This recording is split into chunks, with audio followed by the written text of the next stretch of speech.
Well, welcome to the 700 Club. Thanks so much for joining us. Well, it's an historic day, a new day in America today. And here's a quote: "A rigged and disgraceful trial." That's how Donald Trump is calling his conviction on 34 felony counts in his New York hush money case. Following the verdict, his fundraising website crashed overnight. Well, the former president is pledging to appeal the case, and both Republicans and Democrats are capitalizing on the verdict to raise support. Washington correspondent Caitlin Burke has the latest. This was a rigged, disgraceful trial. The real verdict is going to be November 5th by the people. The Trump legal team says it's planning to appeal, but in the meantime, the Trump campaign is capitalizing. Their fundraising website crashing overnight, overwhelmed with donations following Thursday's verdict. We didn't do a thing wrong.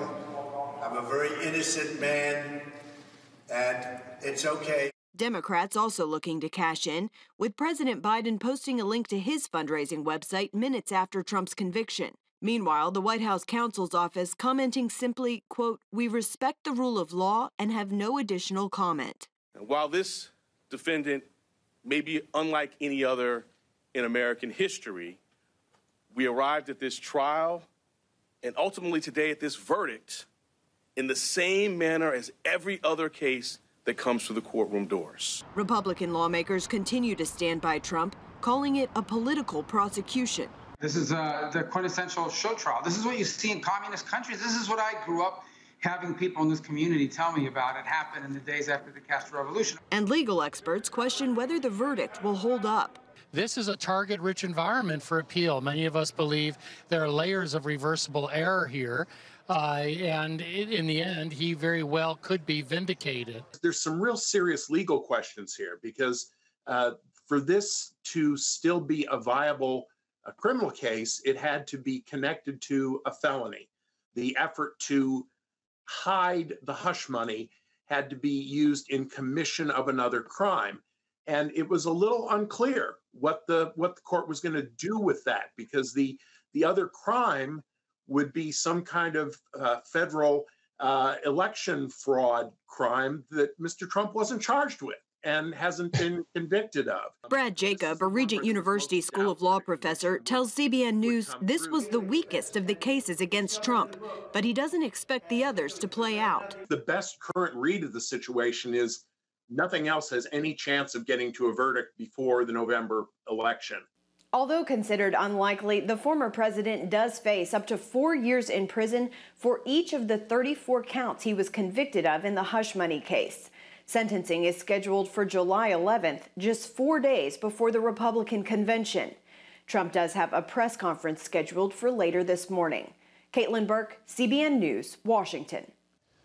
Well, CBN News chief political analyst David Brody joins us. David, so this is a historic verdict. What are you hearing about the president's reaction, and what do you expect him to say today?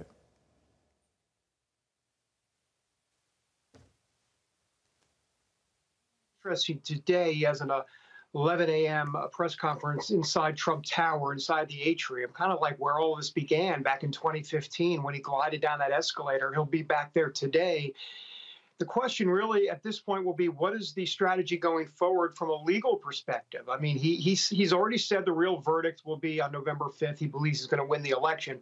But beyond the political ramifications of all of this, what are they going to do from an appeal standpoint? And I think the big question on the appeal standpoint, and we'll have to bring on a constitutional lawyer or such, not that Donald Trump's going to address this specifically, but will this go to the Supreme Court? Now, a lot of people will say, well, no, of course not. This is a New York case, and yes, it'll go up the appellate to the appellate division and possibly ultimately to the New York State Supreme Court. But what about the federal U.S. Supreme Court? Because this could be federal election interference.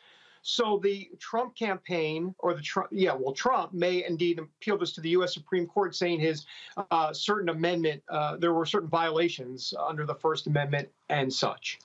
Well, on the federal side, it just doesn't seem to be all that different from John Edwards and his case. He was acquitted, so it never got to the Supreme Court. But for this Manhattan felony conviction, without an underlying crime, it doesn't rise to felony. And that underlying crime here is a federal crime. So we'll see probably multiple appeals. Do you think any of this is going to change minds of voters? No, it's just not. Everybody is chosen a side here, Gordon, and even independents. I know we talk a lot about the middle and independents. Look, the independents today, they're out there, but they're far less in terms of the political electorate than they used to be. It's not as wide of a swath. I think people have pretty much made up their mind, and the independents that haven't, 68 to 70% roughly say that this won't change their mind at all. So there are some folks that may change their mind. I think it'll be at the margins. I've got to tell you, not that we're going to cue this tape up on November 6th, but I believe that Trump most likely has now won the general election based on this, because it just puts him politically in a very, very good spot to not only win the election, but potentially win in a landslide. States like New Jersey and Minnesota and Nevada could all really go into the Trump ledger because of what's going on. Because why? The question, Gordon, and we can talk about this as well, but why is that? I mean, why in the world? Everybody keeps calling Donald Trump Teflon. I think that's too simplistic of an argument. Yeah, he's got a Teflon quality to him, but it's not about Donald Trump. We have lost faith in our public institutions in this country. We've become a more godless country. And as it relates to the faith in our institutions, we're talking about the media, the government that we used to trust. We don't trust anybody anymore. And because of that, folks are giving Donald Trump the benefit of the doubt here, saying, wait a minute, something doesn't smell right. Now, about 30 years ago, 40 years ago, longer than that, that wouldn't have been the case. Today in America, it's different. And that's why this actually helps Donald Trump.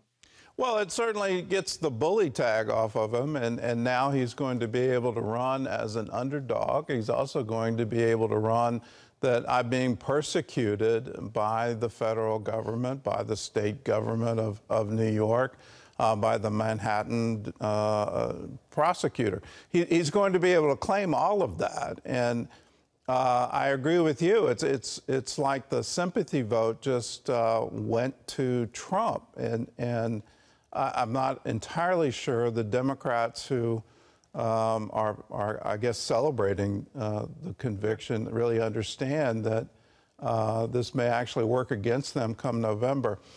Let's just talk about the fundamental fairness. I hear from the White House that they believe in the rule of law, but as you look at the disparity in the prosecution, particularly on the confidential, the secret documents, when you have a sitting president using those documents with his ghostwriter as he's trying to publish a book, and then Trump taking them to Mar-a-Lago, one gets prosecuted, one doesn't.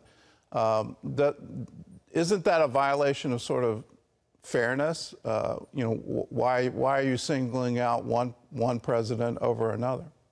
Well, 100%. And then to go to this case specifically, if it was anyone other than Donald Trump, these are low-level misdemeanors, Gordon. That's what these are. I mean, this would never have been brought to trial with 34 felony counts with 4 years potentially in jail.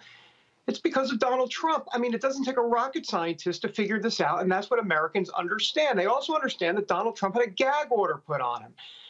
Michael Cohen and Stormy Daniels and many others didn't have, obviously, any sort of gag order. There wasn't necessarily a need to give them a gag order, but why did President Trump have a gag order? Now, we can get into that from a constitutional standpoint, but the point is that when you line things up, and you start to say, well, wait a minute, why are they putting a gag order on President Trump? The normal, regular, average voter out there just says, no, this just doesn't add up. And I'll just say one last thing in terms of fairness. What is the underlying crime here? I mean, let's think about this for a second, right? These are low-level misdemeanors, and Section 17-152 of New York State law says, okay, there are falsifying records, right? Falsifying documents here, but then it goes on to say in that same statute that you've got to show that there's an underlying crime. Well, what is the underlying crime? They never said. That's where the judge's instructions come into play, which could be a reason for appeal.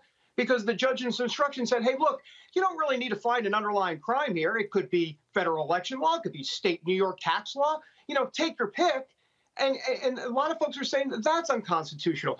So you add it all up, and it just smells fishy. And, oh, by the way, this all comes after Russian collusion that was proved to be not true at all. And we do know, and this is not Donald Trump saying this is factual now, that there was spying going on Donald Trump's campaign. So there is a there here. I mean, this isn't just like, oh, poor Donald Trump, he's playing the victim, and boy, he plays it well. He's the apprentice guy, and this is just smoke and mirrors. There's real stuff going on here, and that's why people are going to stay pretty much with Donald Trump all the way through November 5th.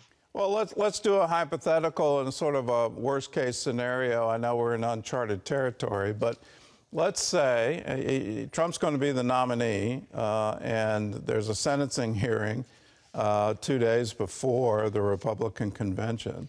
So I assume there's going to be appeals, so he's probably not going to be campaigning from prison. But in the event he loses his appeal and he wins the presidency, is he going to be president in prison? Yes. Technically, that could happen. Now, will it actually happen?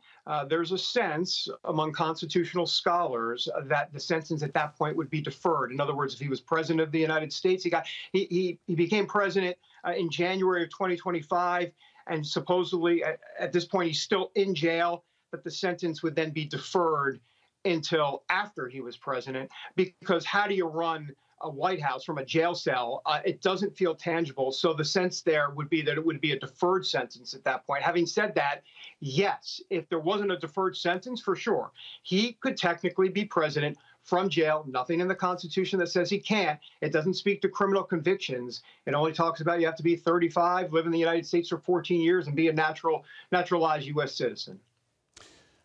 Well, we are in uncharted territory, and it was definitely an historic day yesterday. David, thanks for the analysis, and it looks like you're going to have a very busy year.